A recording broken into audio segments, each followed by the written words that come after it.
amahoro y'Imana abakunzi ba BTV Burundi numunezero udasanzwe kongera kubana namwe mu kiganiro c'inkino aho tubashikiriza ibitari bike amakuru avugwa hirya no hino nkuko biba bisanzwe mbandi kumwe n'abagenzanje ni batatu badatana mu ndagano ni ku ruhande rumwe ni Boris Ingabire Jules. Boris ndakuramukije. Ndakuramukije nanje Jules Nakimana ndaramukije ndetse na Alelochis Ndongozi turamukije namwe mwese muri ko murakurikirana ibiganiro cyo kumunesha kure yacu kandi ni nayo ya BTV Burundi tubaha ikaze tuyipfurize amahoro amagana ndetse n'amafaranga nizeye ko tuza kubana neza mu byo Jules ndetse nacu twaje kuba tubategurira. Yego cyane ku rundi ruhande tukupita Alelochis Ndongozi na Alochis ndakuramukije. Ndakuramutse nanje Jules Nakimana ndamutse na mugenzanje Boris Ingabire Jules. Ndamutse namwe bakunzi imbonesha kure ya BTV cyane cyane mwebwe imbonesha ikiganiro BTV Sport tubahe ikaze mu biganiro tugira tubaganirire ibitari bike mu makuru y'imwe. Twagarutse n'iganwa rya Primus League aho kundugira 20 hazaba hariko haraba inkino zidasanzwe umugwi wa Vitaro na Flambeau du Centre bazaba bahuye n'urukino rudasanzwe ni umugwi wa mbere n'uwa kabiri. Mbega runo rukino Vitaro izobandanya yerekana ubuhangange bwayo canke n'umugwi wa Flambeau du Centre iza guhava ihagarika umugwi wa Vitaro. Jules Nakimana ndetse n'uwitwa Jose Mourinho bati iyo ushaka gutsinda uhera kuri rya migwi muri ko muragwana. Donc muri ko muragwanira igikombe muri ko muragwana mu ngumu cyane mu migere.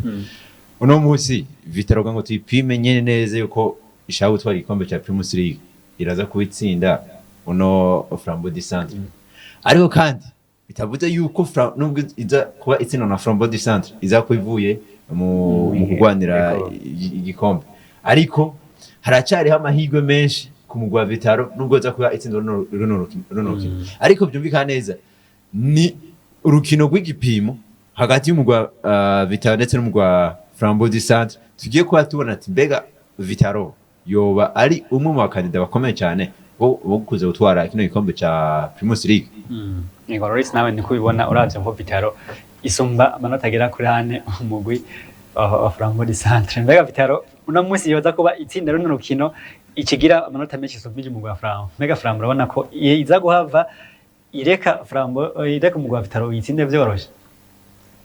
Ni indwi ya 20 ya Primus League aho ni novuga ngo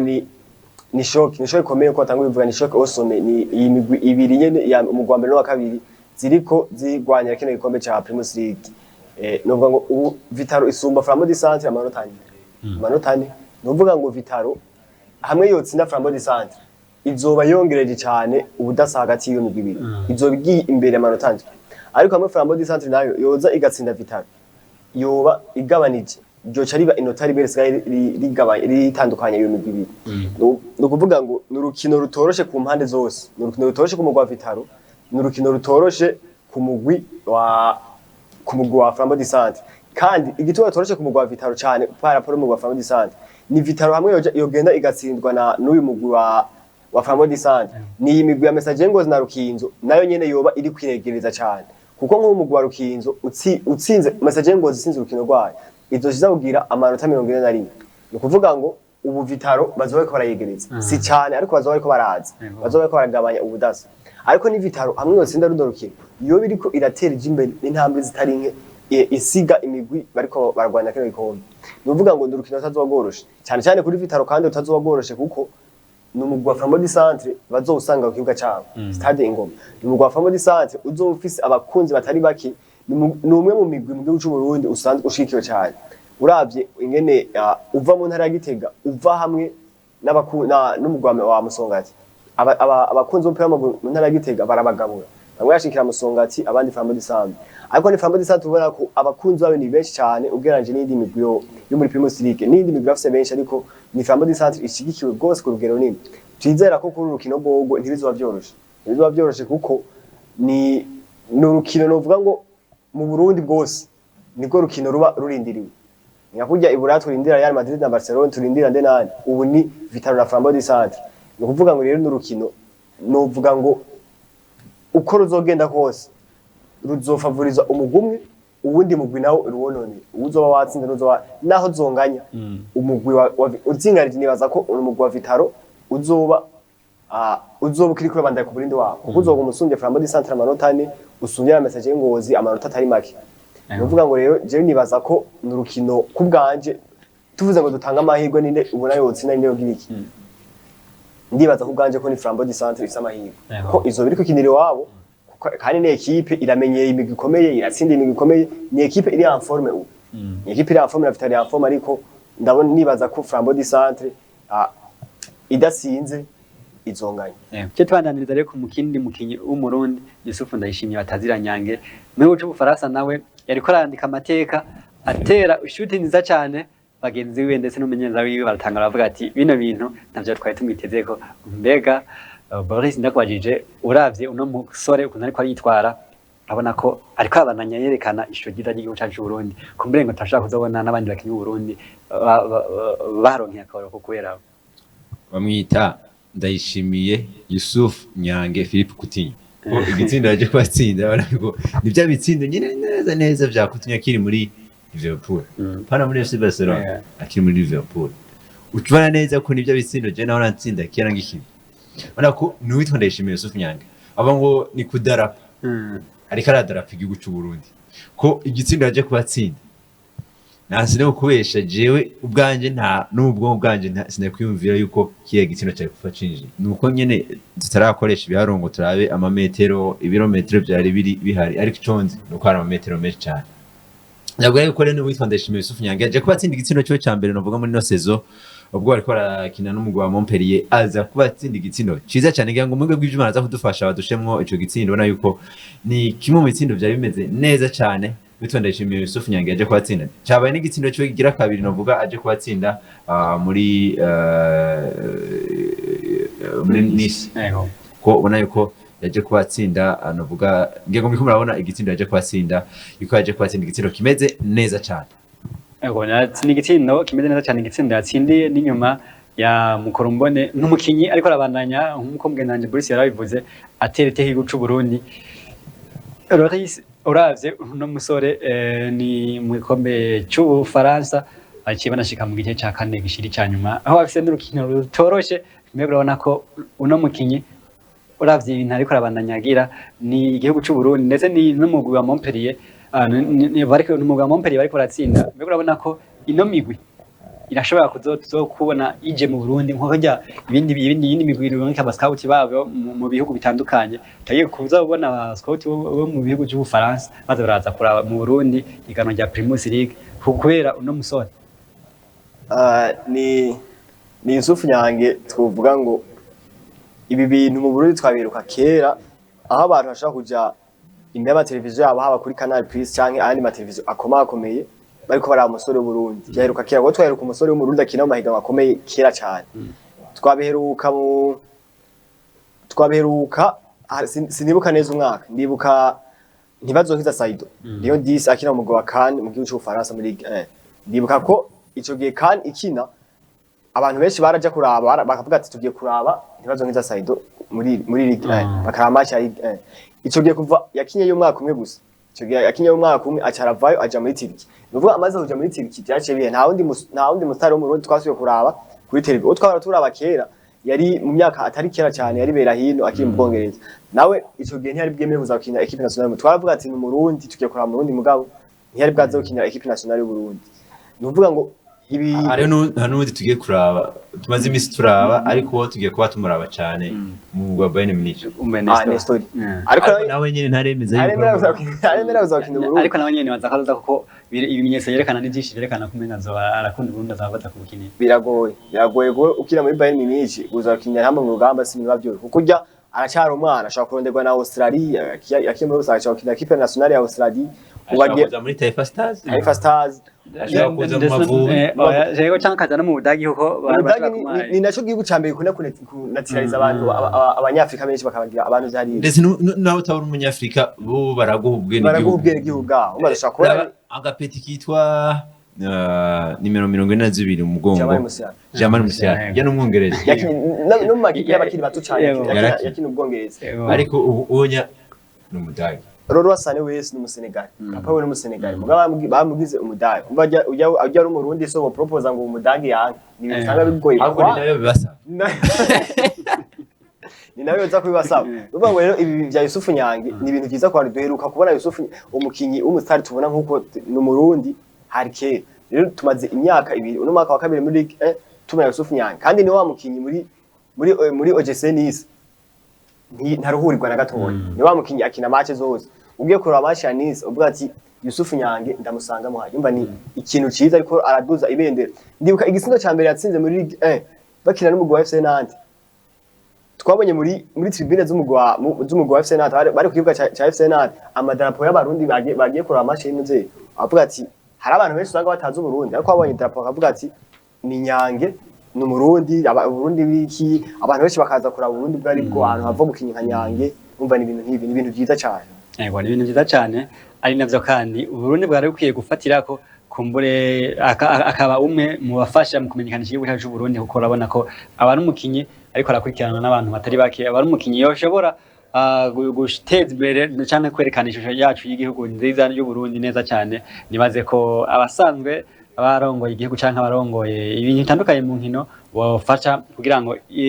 kano kanya no mukinyi akiko ari neza cyane akaza kuba bandanya afasha igihugu cyacu cy'u Burundi kugira ngo kibandanye kimenyekana baba abakinyi batandukanye babandanye baronka amasoko biciye kuri umusore kuko ariko ari neza no mukinyi ashobora gukina hagati ndetse kandi akina no ku ruhande rw'inyuma nako Yusufu ndayishimiye ariko abandanye yerekana ni marketing ni marketing nziza ku gihugu cy'u Burundi dushobora no kubona witwa Aleloris Ndongozi hamagaga nko muri Montpellier arayitsinze canke bo reka tureke kumushira kure hamago muri Esmona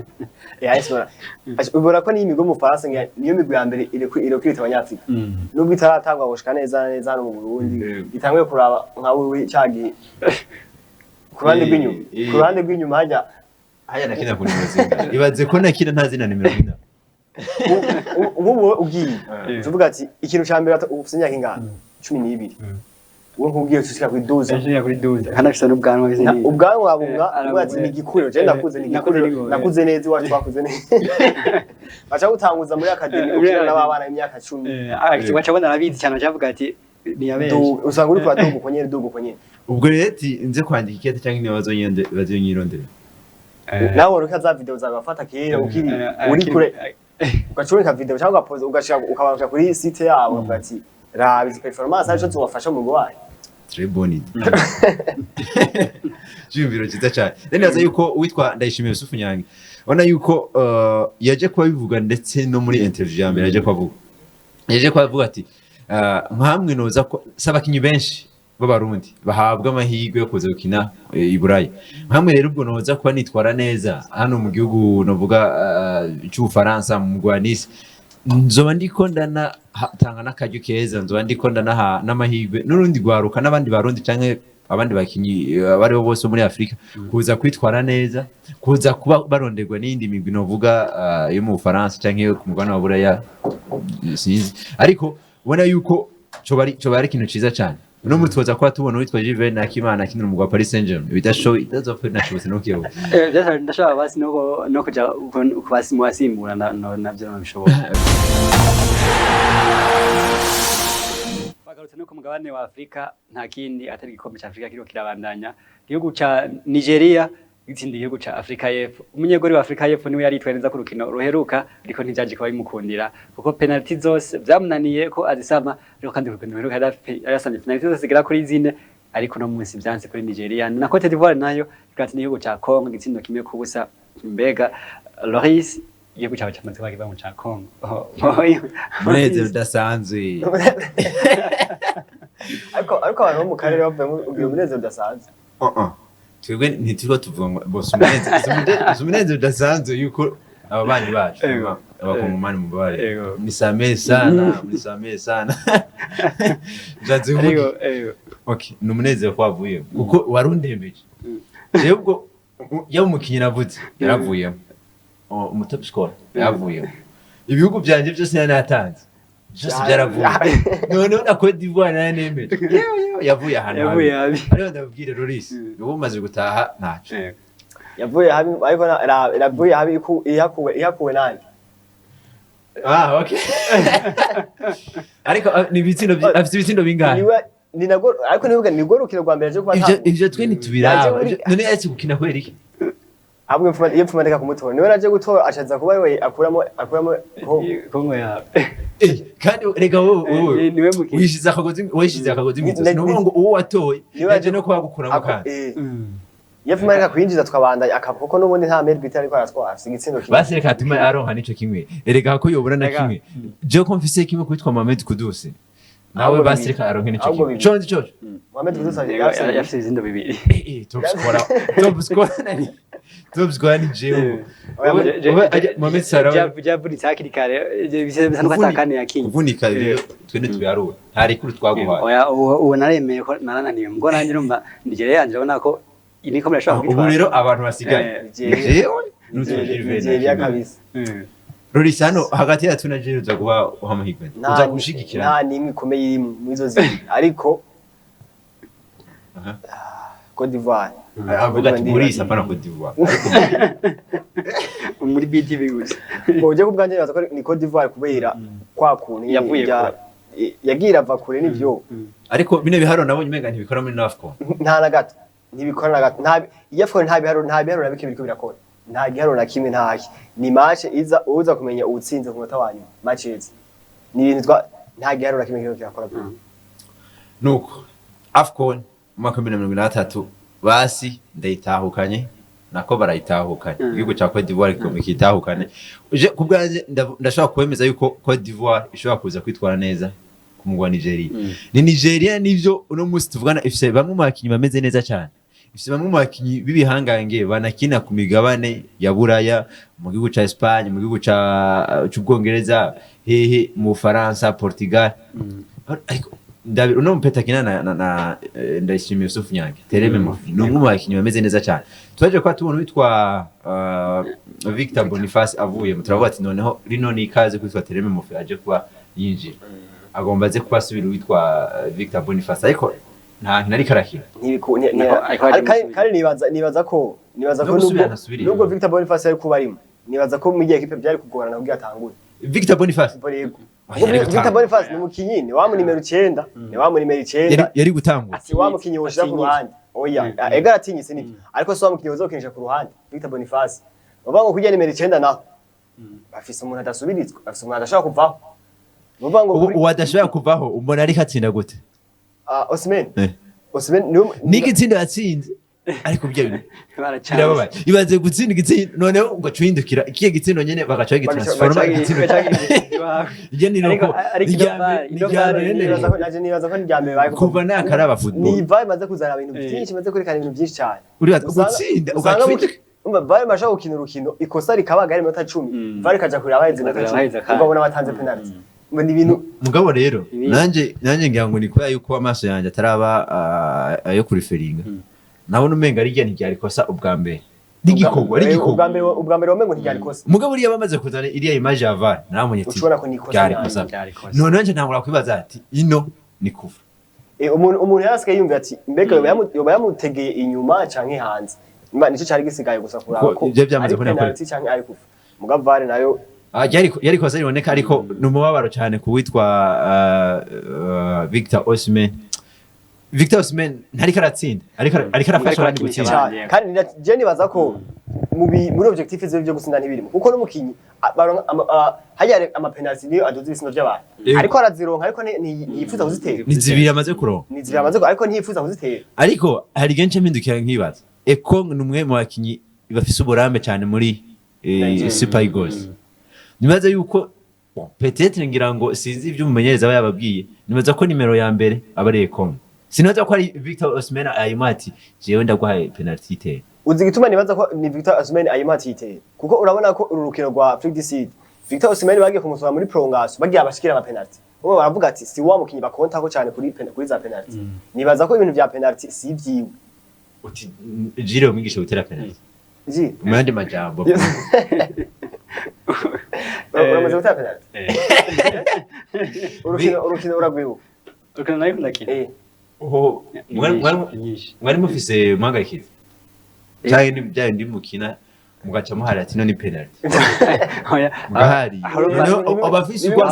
usanga umupira ari wavuga ati tutatse penalty nawe utaha kade kantu kaba karyoshe mw'abantu niyo uwo utazi umupira bavuga ati ntegeza gutangura ko ntagiye umupira kandi umupira wacu tora bagiye babizi mu abana mutabene bagiye babizi umupira ni urazi ufise ari nyine umupira bavuga ngo wajwa amarore menshi wajwa arore yuko umukinyi wajua role yo kumuhagarikiza wajua role yo kuma umunyereza ni watora ukiri ndashaka ibintu byose niwabikora sinabikora mwaje sinakina narishatse kuvuga nubwo ego ngiye gupetetre gutera amapenalty sivyo nivyo nibaza nanje yego sivyo ariko nibaza ko muri squad cyane muri equipe kanaka umumenyereza aravuga ati naka ni nimero ya mbere mutera amapenalty nivyo wanashima hari amajambo ariko aravuga ati witwaye eko yaje ko ahabwa impanuro nziza nitwa Victor Osimhen ngira ngo mwarabonye ariko aramwongora mu matwi ati burya wocisha byogenda neza aho yacishije bo sinzi ibyo ariko aramubwiye ko nabyo numvise ariko nivyo ndiko ndibaza bice bigenda neza ariko nibaza yuko si nimero ya mbere Victor Osimhen mu gutera amapenalty nivyo ni kuko nta muntu yoronka penalty bare kwitera ariko kandi atabizi yo bariho ariko Boris hari umuntu ashobora kuraba akavuga ati no mukinyi ansumba n'ubuhangange ati hamwe neza kubitera nkaba ndayihusha ndaza kuba ari risk je ni hayi muri je ati kubwawe byavuye kuri Victor Osimhen cyangwa byavuye muri squad kindi bazo byavuye kuri Victor Osimhen je niko nabibona nibaza ko byavuye bon nibaza ko ibintu byo gutera penalty byagiye kunyereka ujya penalty bateye na FDC bagiye kumusohora penalty zegereje umwe bavuga ati uyu ntituriko turamukonta ko kuma penalty rumva avuga ati usanga ari ibintu nyene avuga ati jewe gutera penalty wapi mo kandi birashika kubera uciwe iraba bema na ma equipe make kuvuga haba ibura yaba he uzosanga penalty zabo ziterwa mu defenseur ni hake twa tumenye kuri Sergio Ramos muri Real Madrid ubu unye ni equipe nkebe mu bana penalty bayici mu defenseur ngoteye wanashima ni hake cyane umva rero ni Victor Osimhen nimba wowe yaje afise iyo ntuze kuba umumeri biteye wa AFCON twari kubona aza atera izi penalty mugabo nibaza ko sinzi ingene twivuga mugani ntariko aratsinda ariko arakinisha abandi neza nanje cyo ndacemera ko ari karakinisha abandi neza ariko na nsinzi ko turamubona ariko ni ibintu byize kuko haje uri kurakina ugakinisha nubwo udatsindwa ugafasha abandi gutsinda ni byiza cyane nanje nibyo sanzwe ndanakora rero ubu tugiye kubona Afrobeat igiye guhura na Coupe de Cari na Afrobeat yikuye ku bwa mbere amapiano yikuye ko amapiano Coupe de Cari yikura ko ndombora nuvuga ngo rero ni finale hazoca wambaye hano hantu ndashaka kwemeza yuko runo rukino dushaka kutujyana muri za penalty birashika ko twabonye inkino nyinshi zija muri za penalty kandi ni imigwi uko twabonye ikina ni imigwi nta mugwi wataka cyane kurusha uwundi no migwi myinshi twabonye ikina iri mu migwi mbere yatsinze n'ibitsindo bike muri kino gikombe ca kane ariko yatsinzwe ibitsindo bike defensivement niyo migwi biri ya mbere uvuga ngo tushaka kubona ni kinyeno haruvuze tushaka kubona imigwi zibirana tukabona bagenda kwifashisha za penalty nibaze reko twira dukubitira ku mugabane wa Buraya mu yandi makuru atandukanye nta kindi gitero kiravugwa atari ikarata nshasha ikarata y'ubururu niyo igiye kubara izi yatangwa tikikaza turabana abakinyi basohorwa nka kumwe byatibana muri basket mu kinyasoga akagaruka mu kibuga ubwa no muri football bwa byagarutse ariko bino bintu tuvuye ko ni byiza cange ni bibi bon nibaza ni byiza ku migwi imwe ni bibi ku yindi migwi kuko hari imigwi isanzwe izwi ari witwa Mezo Tozi yaje na twenze ku rubuga rwitwa X kwaze rwitwa Twitter yaje kwavuga ati none Atletico Madrid igiye kuba kuzirakinisha abakinyi batandatu ni imigwi ya Atletico Madrid nyene usanga ni babakinyi ubugara neza umwibye uri arbitre ntashobora atamutuze ari Sauni Gezi niwo wambe Sauni ubo byaragabarose hari bitwa ba Joan Fran bagiye baje Gogodi no gukubita ari gukubita tuzoza turabona bakina ari batandatu mu kibuga none cawiyumvira umwanya ariko banzo cawiyumvira nk'ikarata iyiza muri cagiye ca Pepe Ramos muri Ajax Real Madrid numva ko bamaze iminota 20 n'aba canke babahungu umwe yimoshaka agamushatsi muri gutya beho muri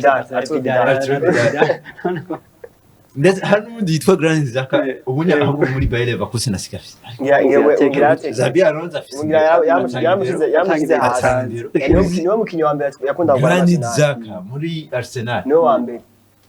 mbere yakunda gukora Rouge yari nka Joni ubu Rouge ari nka karate y'ubururu Arsenal yaje asubirira aho ni mu Faransa akema Arsenal mu défenseur yitwa Laurent Koscielny yego niwe muntu wa mbere niwe yasigiye kaya kantu Grand Zaka ubu nta gasigiye ndebe wacu muri Grand Zaka bacha nibaza ko ari Gabriel nawe nyene mbasi cyane nta makarata nta bakinnyi muri Arsenal bakina cyane bakunda kubona amakarata ariko ndabwiye ino karata yiza hakiri witwa Pepe hakiri witwa Sergio Ramos ukinyi iminota 20 defense ya Real Madrid nta muntu numwe ari kandi je ku bwanje nibaza ko ni bibiri ala ni nziza ariko kandi ni namba muti gute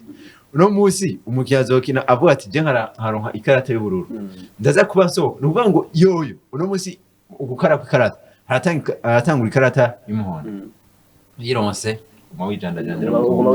uno musi naronka ikarata y'ubururu uzovuga ati ndasohotse ndatanye urugamba gato abakinnyi bagenzanye so ariko sinzi ko uzosohoka ukaja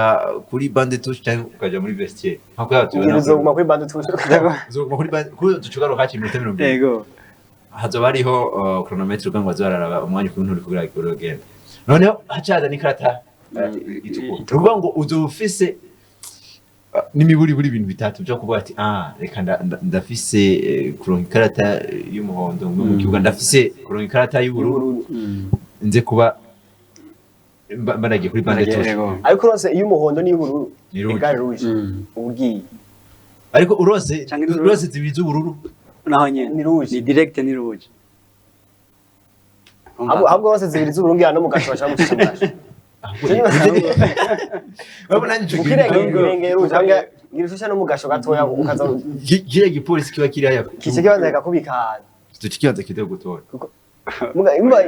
igituma iyi ntuze novuga ngo nimbi izofata abantu benshi bafatiye ku ikosa rimwe kandi rikunda gukorwa n'abakinyi benshi ikosa yo gushwanira umarbitri naho buri mukinyi utekereje gute n'abakinyi bake bashobora guheza urukino badashwana n'umarbitri nta abakinyi bose bakomakomeye bose Sadio Mane abitwa ba Rodri muri Man City niwe muntu wa mbere ashwana n'umarbitri ni minota 10 yavuze ati Sadio Mane niwe muntu wa mbere adashwana n'umarbitri adashwana n'umarbitri niwe ngari mu bakinyi y'abandi ntashwana n'umarbitri na Karim Benzema ariko hari abandi bakinyi usanga bameze uko ari be ikintu nka Vinicius bandi usanga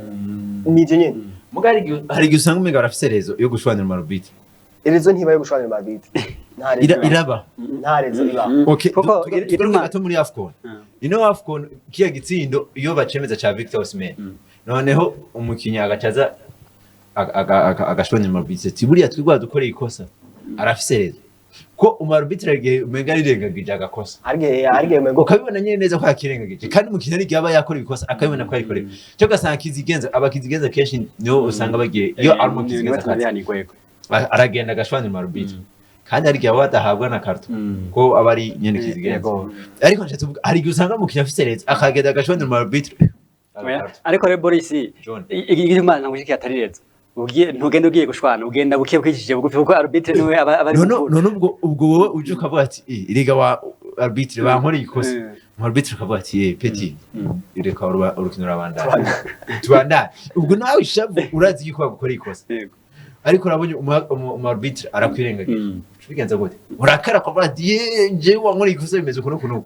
aha rero abakinyi tugikwa babona bagabanuka si abakinyi gusa n'abahagariye n'abamenyereza abamenyereza bo naho nyene rero igiye kuba bendukana kuri abana bamenyereza benshi iyo umukinyi bamukoreye ikosa urabona ko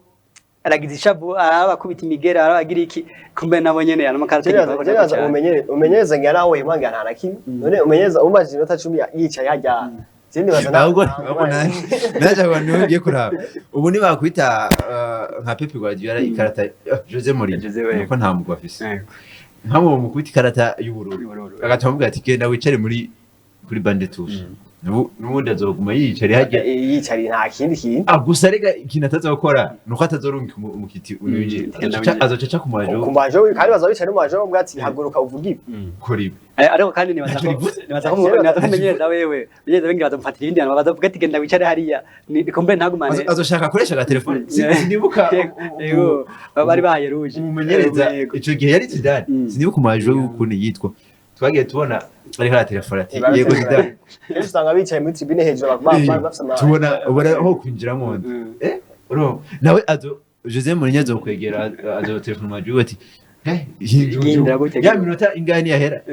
achagaruka nawe ndavuga ati ico ni iciza kurande rwa